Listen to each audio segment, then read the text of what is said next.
نحمده ونصلي على رسوله الكريم أما بعد قال الله تعالى أعوذ بالله من الشيطان الرجيم بسم الله الرحمن الرحيم وأنفقوا مما رزقناكم من قبل أن يأتي أحدكم الموت فيقول رب لولا أخرتني إلى أجل قريب فأصدق وأكن من الصالحين ولن يؤخر الله نفسا إذا جاء أجلها والله خبير بما تعملون وقال الله تعالى والعصر إن الإنسان لفي خسر إلا الذين آمنوا وعملوا الصالحات وتواصوا بالحق وتواصوا بالصبر صدق اللہ العظیم۔ حضرات معزز سامعین کرام، ہمیں اور آپ کو اللہ تبارک و تعالیٰ نے ایک بڑی عظیم نعمت وقت کی نعمت دی ہے، ٹائم کی نعمت، اور یہ نعمت اللہ نے ہر ایک کو دیا ہے، چاہے بڑا ہو چھوٹا ہو، امیر کبیر ہو، فقیر ہو، بادشاہ ہو، ہر ایک کو اللہ نے ٹائم والی نعمت دی ہے۔ خوش نصیب انسان وہ ہے جو ٹائم اور وقت کی قدر دانی کرے، اس کی اہمیت کو پہچانے، ورنہ وقت تو گزر جائے گا۔ وقت کسی کے انتظار میں نہیں رہتا۔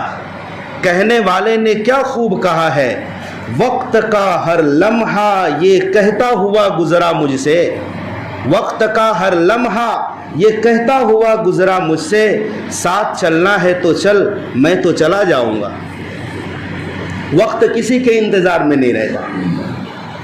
جنت میں جانے کے بعد منچاہی زندگی اللہ تعالیٰ جنتیوں کو دیں گے، عیش و عشرت والی زندگی دیں گے، جو جنتی چاہے گا وہ ملے گا،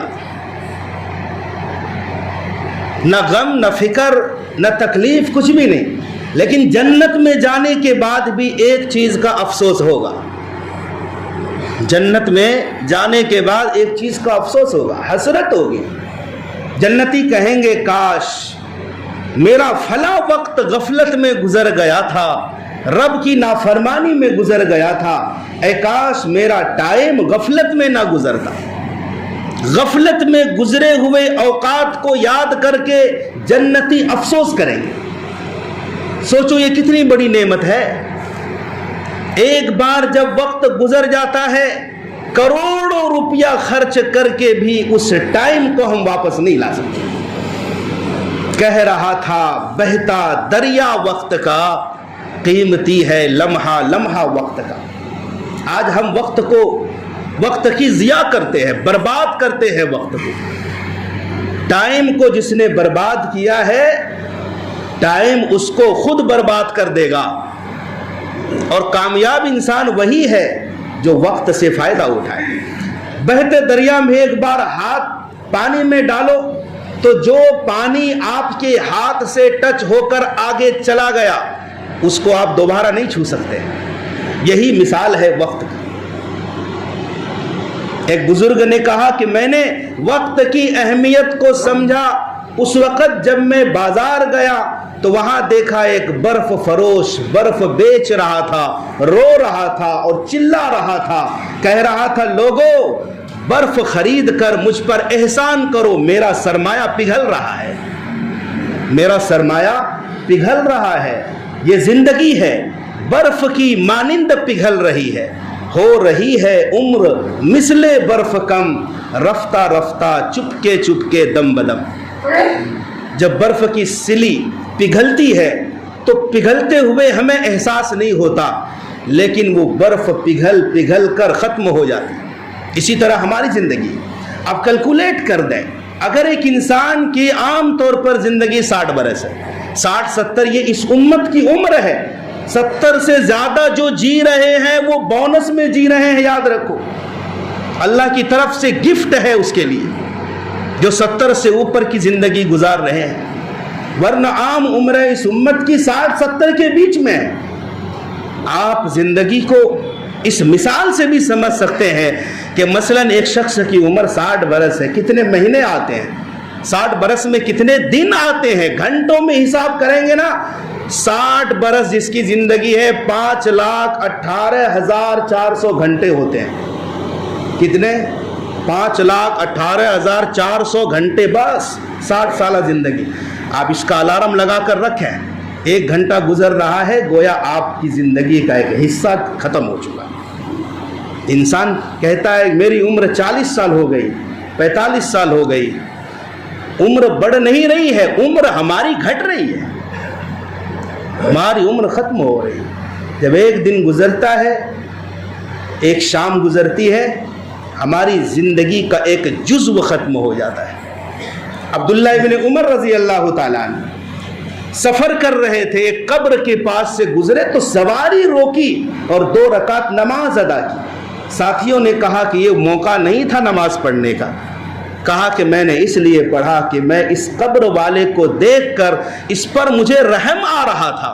قبر والا سوچ رہا ہوگا کاش میں کچھ اور نیکی کما لیتا، یہ چاہ کر بھی 2 رکعت نہیں پڑھ سکتے، اللہ نے تو مجھے زندگی دی ہے، میں کیوں نہ 2 رکعت نماز پڑھوں. بھائی مرنے کے بعد کوئی سبحان اللہ کی نیکی بھی نہیں کما سکتا نا، سبحان اللہ بھی نہیں کہہ سکتا، الحمدللہ بھی نہیں کہہ سکتا. حالانکہ شب معراج میں ابراہیم علیہ السلام سے ہمارے آقا کی ملاقات ہوئی تھی، اور ابراہیم علیہ السلام نے یہ پیغام دیا تھا کہ اے محمد صلی اللہ علیہ وسلم، آپ اپنی امت کو یہ بات بتا دینا کہ جنت کی زمین بڑی زرخیز زمین ہے، جسے پودے لگانا ہو، درخت لگانا ہو، باغیچے لگانے ہو، وہ سبحان اللہ، الحمدللہ، لا الہ الا اللہ، اللہ اکبر کہا کرے. جتنی کثرت سے ورد کرے گا اتنی کثرت سے جنت میں درخت لگے گا.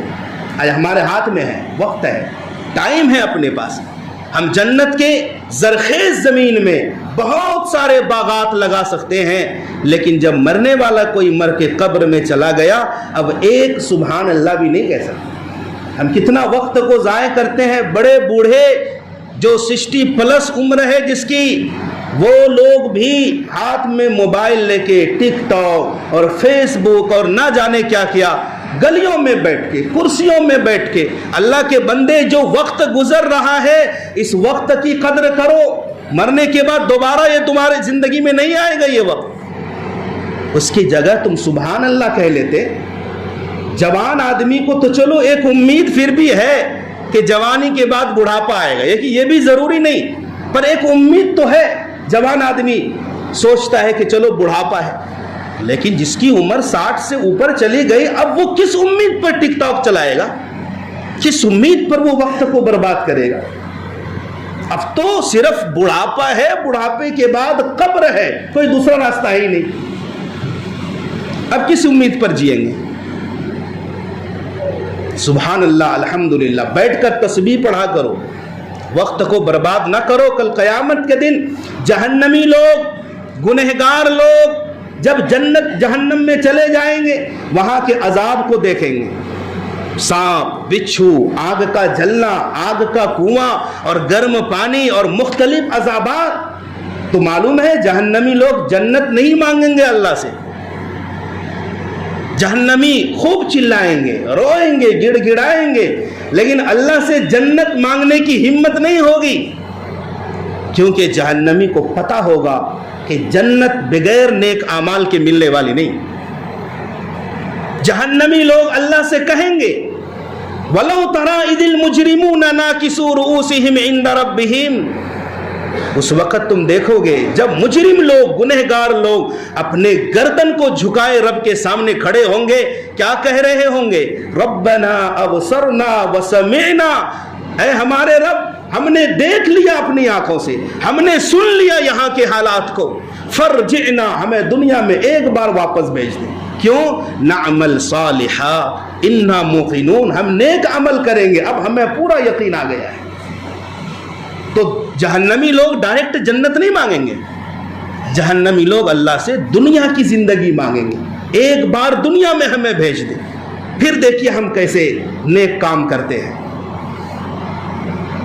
دوسری جگہ قرآن حکیم میں ارشاد ہے وَأَنفِقُوا مِمَّا رَزَقْنَاكُم مِّن قَبْلِ أَن يَأْتِيَ أَحَدَكُمُ الْمَوْتُ، اے لوگو اللہ نے جو کچھ تمہیں دیا ہے تم خرچ کر لو اس سے پہلے کہ تم میں سے کسی کو موت آ جائے۔ فَيَقُولَ رَبِّ لَوْلَا أَخَّرْتَنِي، موت کے وقت کیا کہے گا آدمی؟ اے رب آپ نے ہمیں تھوڑے دنوں کی مہلت اور کیوں نہ دی؟ فَأَصَّدَّقَ وَأَكُن مِّنَ الصَّالِحِينَ، تاکہ میں خوب صدقہ خیرات کر کے نیک لوگوں میں شامل ہو جاتا۔ وَلَن يُؤَخِّرَ اللَّهُ نَفْسًا إِذَا جَاءَ أَجَلُهَا، ہرگز اللہ کسی کو مہلت نہیں دے گا جب اس کی اجل آ جائے گی، موت کا وقت آ جائے، کسی کو مہلت نہیں ملتی۔ بہترین صدقہ وہ ہے جو صحت مند زمانے میں کرو، موت کے وقت ہر ایک صدقہ خیرات کرنا چاہتا ہے۔ فَأَصَّدَّقَ وَأَكُن مِّنَ الصَّالِحِينَ، تھوڑے دنوں کی مہلت ملتی میں خوب صدقہ خیرات کر کے نیک لوگوں میں شامل ہو جاتا، لیکن اللہ کسی کو موقع نہیں دیتا ہے، موت آئی تو بس کہانی ختم ہے۔ تو جیتے جت صدقہ خیرات کرنا چاہیے۔ جب ہم نیک کاموں میں، اللہ کے گھر میں، مسجد میں، اللہ کے راستے میں اگر ہم 10-20 روپیہ دیتے ہیں، اس یقین کے ساتھ ہمیں دینا چاہیے کہ ہم جو دے رہے ہیں اللہ کے پاس ہمارا دیا ہوا جمع ہے، اور انشاءاللہ کل میدان محشر میں ہمیں اس کا پھل ملے گا۔ ہاں، اللہ تعالیٰ جب کسی سے لیتا ہے بڑھا چڑھا کر نعم البدل عطا فرماتا ہے۔ یہ نہ سوچنا چاہیے کہ ہم نے 50 دے دیا تو کم ہو گیا، نہیں، ہم اس یقین کے ساتھ دیں کہ ہم اللہ کے حوالے کر رہے ہیں، اور اللہ کے پاس حوالہ کیا ہوا سامان کبھی بھی ضائع نہیں ہوتا، اللہ بڑھا چڑھا کر واپس کرتا ہے۔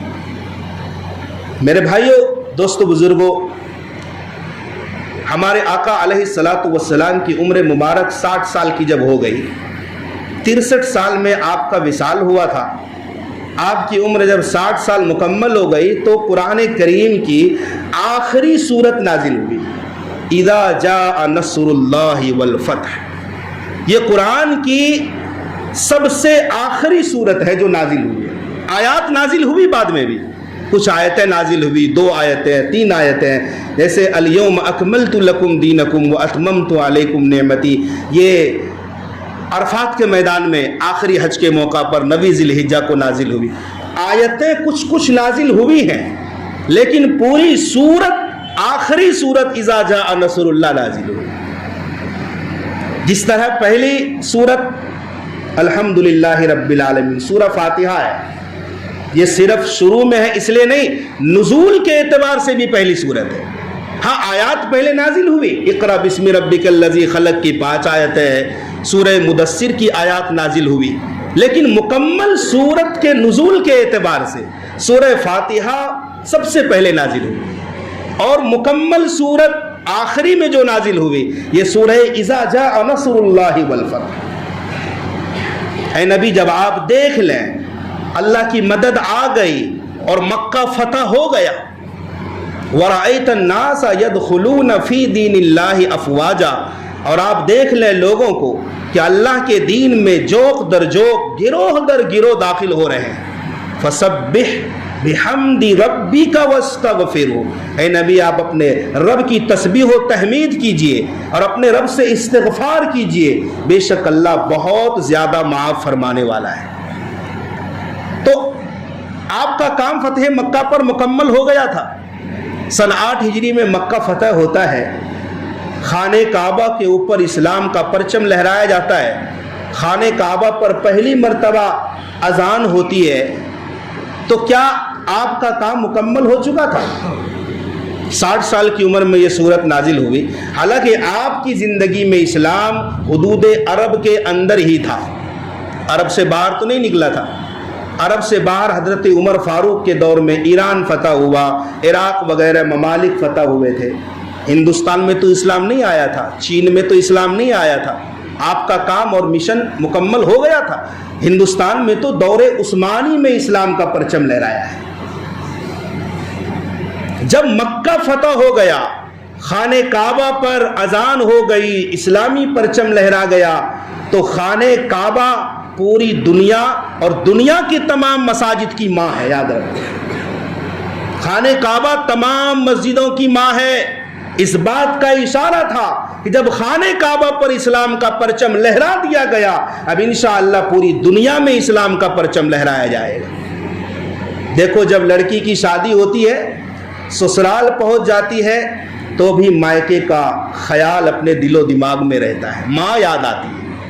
آپ دیکھ لیں ساری دنیا کی مسجدوں کا منہ خانہ کعبہ کی طرف ہے. خانہ کعبہ ماں ہے تمام مسجدوں کی. تمام مساجد دنیا کی کسی بھی ممالک میں ہوں، ہر ایک کا منہ خانہ کعبہ کی طرف، اپنی ماں کی طرف ہے. اسی لیے آقا نے فرمایا تھا جب خانہ کعبہ گرے گا قرب قیامت میں تو دنیا بھی ختم ہو جائے گی.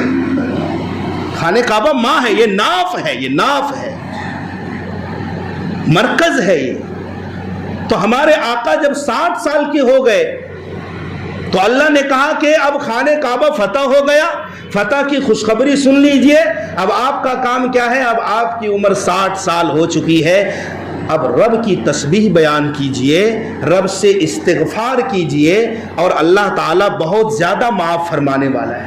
یہ اشارہ ہے ہم اور آپ کے لیے.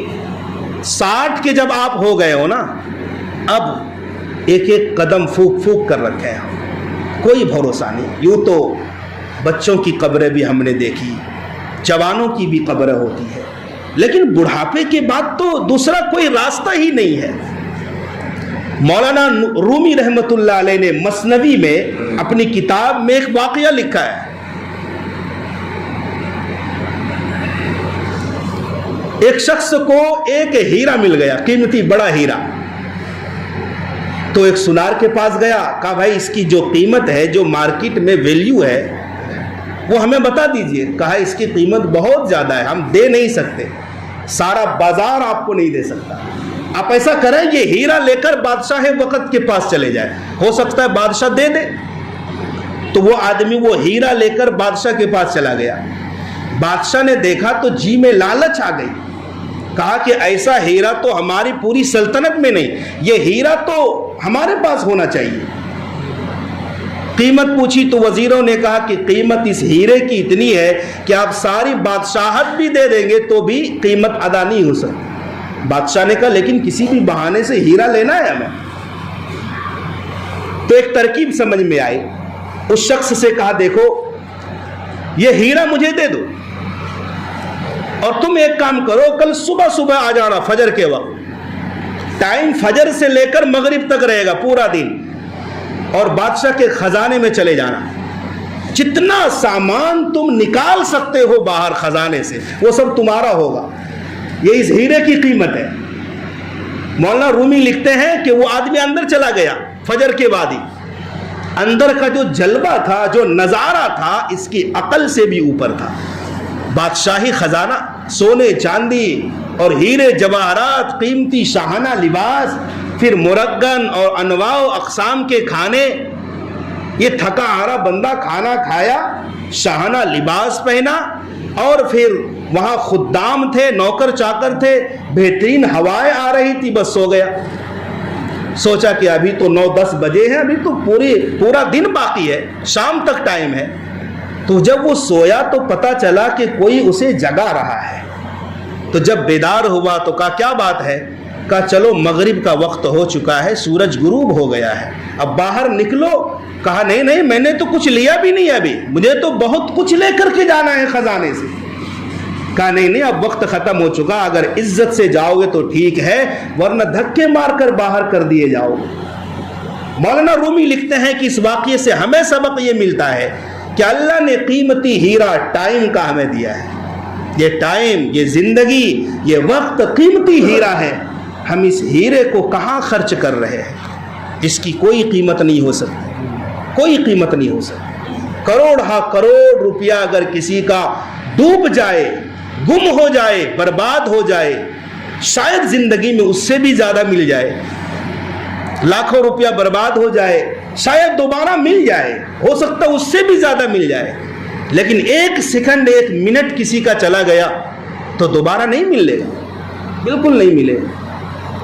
تو یہ قیمتی اوقات ہیں، ہمیں اور آپ کو اس وقت سے فائدہ اٹھانا چاہیے. یہ وقت دوبارہ نہیں ملے گا، بالکل نہیں ملے گا دوبارہ. اسی لیے پیارے آقا صلی اللہ علیہ وسلم نے اور آپ کے حضرات صحابہ کرام نے اپنی زندگی کو قیمتی بنایا تھا. ہمارے آقا جب بلندی پر بھی چڑھتے تھے، پہاڑ پر چڑھتے تو اللہ اکبر کہتے تھے، نیچے اترتے تو سبحان اللہ کہتے. یعنی چڑھنے کے وقت بھی اور اترتے وقت بھی اللہ کے ذکر سے غافل نہیں ہوتے تھے. حکمت کیا ہے؟ جب بلندی پر چڑھو تو حکم ہے اللہ اکبر، سیڑھیوں سے اوپر جاؤ، پہاڑ پر چڑھو، کسی اونچی جگہ پر چڑھو تو کہو اللہ اکبر، اللہ سب سے بڑا ہے، یہ ہماری طرف سے ہے. اے اللہ، کوئی شخص کتنی بھی بلندی اور اونچائی پر پہنچ جائے، تیرے برابر کوئی نہیں ہو سکتا، تو سب سے بلند ہے، سب سے بڑا ہے. اور جب نیچے اترو تو کہو سبحان اللہ. نیچے اترنا عیب مانا جاتا ہے، بلندی سے نیچے اترنا عیب مانا جاتا ہے، تو ہم کہتے ہیں سبحان اللہ، اے اللہ عیب تو ہم میں ہے، ہم انسانوں میں عیب ہے، تیری ذات عیوب سے پاک ہے. تو یہ حکمت ہے اللہ اکبر کہنے کی اور سبحان اللہ کہنے کی. ہمارے آقا علیہ الصلوۃ والسلام بیت الخلاء سے باہر نکلتے تو کیا پڑھتے تھے؟ غفرانک، اے اللہ تو پاک ہے، اے اللہ ہم آپ سے معافی چاہتے ہیں. حالانکہ کیا ہو، کوئی گناہ تو نہیں ہوا، کوئی قصور تو نہیں ہوا. بیت الخلاء کے اندر زبان سے ذکر کرنا منع ہے، زبان سے ذکر کرنا منع ہے. سبحان اللہ بھی نہیں پڑھ سکتے، کوئی ذکر و اذکار زبان سے نہیں کہہ سکتے آپ. بیت الخلاء کے اندر پیشاب کرتے وقت بھی، غسل خانے کے اندر بھی ذکر و اذکار کی وہ جگہ نہیں ہے. تو یہ جو تھوڑا سا ٹائم لگا 5 منٹ کا یا 10 منٹ کا یا 2 منٹ کا، یہ ذکر سے خالی وقت گزرا تو ہمارے آقا جیسے ہی باہر نکلتے تھے کہتے تھے اے اللہ ہم آپ سے معافی چاہتے ہیں کہ یہ تھوڑا سا وقت بھی بغیر ذکر کے نکل گئے. کتنی پابندی تھی وقت کی، اوقات کی کتنی پابندی تھی. اور ہم کیا کرتے ہیں؟ ہم اپنے وقت کو خواہ مخواہ ضائع کرتے ہیں. غنیمت جانو جوانی کو بڑھاپے سے پہلے، زندگی کو وقت سے پہلے، فراغت کو مشغولیت سے پہلے، اور بیماری کو، تندرستی کو بیماری آنے سے پہلے. قرآن کریم میں اللہ تعالیٰ نے اوقات کی قسمیں کھائی ہے. اللہ اتنا بڑا ہے، وہ کسی چیز کی قسم کھائے تو اس چیز کی اہمیت بتانا مقصود ہوتا ہے. کہیں فرمایا والعصر، مجھے قسم ہے زمانے کی، ٹائم کی قسم اللہ کھا رہا ہے. کہیں فرمایا والفجر، مجھے قسم ہے فجر کی، رات کی قسم اللہ کھاتا ہے. واللیل اذا یغشا والنہار اذا تجلی، دن کی قسم. والشمس وضحاها، چاشت کی قسم. والقمر اذا تلاها، چاند کی روشنی کی قسم، ٹائم کی قسم. والصبح اذا تنفس واللیل اذا عسعس، صبح کی قسم، رات کی قسم، ٹائم ٹیبل کی قسم اللہ کھا رہا ہے. عصر کہتے ہیں اس زمانے کو جو بڑی تیزی کے ساتھ گزر جائے. اوقات کی قسم. پھر ہماری عبادات کو اور اپنے احکامات کو اللہ تعالیٰ نے ٹائم سے جوڑ رکھا ہے. ہم نماز ادا کرتے ہیں 5 وقت، ان نمازوں کو اللہ نے ٹائم ٹیبل کے ساتھ خاص کر کے رکھا ہے. ان الصلاۃ کانت علی المؤمنین کتابا موقوتا، ظہر کے وقت میں ظہر پڑھیں گے تو وہ نماز ادا ہوگی، ظہر کا وقت گزار کر پڑھیں گے تو وہ نماز ادا نہیں قضا ہوگی. مغرب کو مغرب کے وقت میں پڑھیں گے تو قضا ادا ہوگی، اور مغرب کا وقت گزار کر عشاء بعد پڑھیں گے تو یہ قضا ہوگی. اسی طرح روزہ ہے، روزے کو بھی اللہ نے وقت کے ساتھ، سحری کا ٹائم ہے، مغرب کا ٹائم ہے، ان دونوں کے بیچ میں روزہ رکھا جاتا ہے. سحری کے 5 منٹ کے بعد اگر ہم ختم سحری کے بعد کھائیں گے تو ہم بھوکا تو شمار ہوں گے مگر روزے دار شمار نہیں ہوگا. مغرب کی اذان سے 5 منٹ پہلے بھی کسی نے روزہ افطار کر لیا تو روزہ ہی نہیں ہوگا. وقت کے ساتھ جوڑ دیا ہے. زکوٰۃ کو بھی وقت کے ساتھ جوڑا ہے کہ سال گزرنے کے بعد زکوٰۃ فرض ہوتی ہے. پھر حج ہے، دیکھ لو 9 ذی الحجہ کو عرفات کے میدان میں حاجی کا پہنچنا ضروری ہے. اب ایک آدمی 9 ذی الحجہ کو نہ پہنچے میدان عرفات میں اور سالہ سال وہیں رہے، خیمہ گاڑ لے وہاں، تو وہ حاجی نہیں کہلائے گا، حج نہیں ہوگا. وقت ہے، وقت کا تعین کیا ہے. تو وقت کے تعین کے ساتھ اللہ تبارک و تعالیٰ نے ہمارے احکامات کو، اپنے احکامات کو ہماری عبادتوں کو جوڑ رکھا ہے.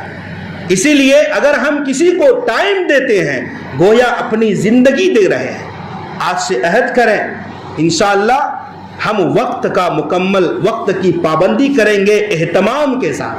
ہم وقت کو ضائع نہیں کریں گے کیونکہ یہ زندگی دوبارہ ملے گی نہیں. اللہ تعالی ہم سب کو عمل کی توفیق عطا فرمائے.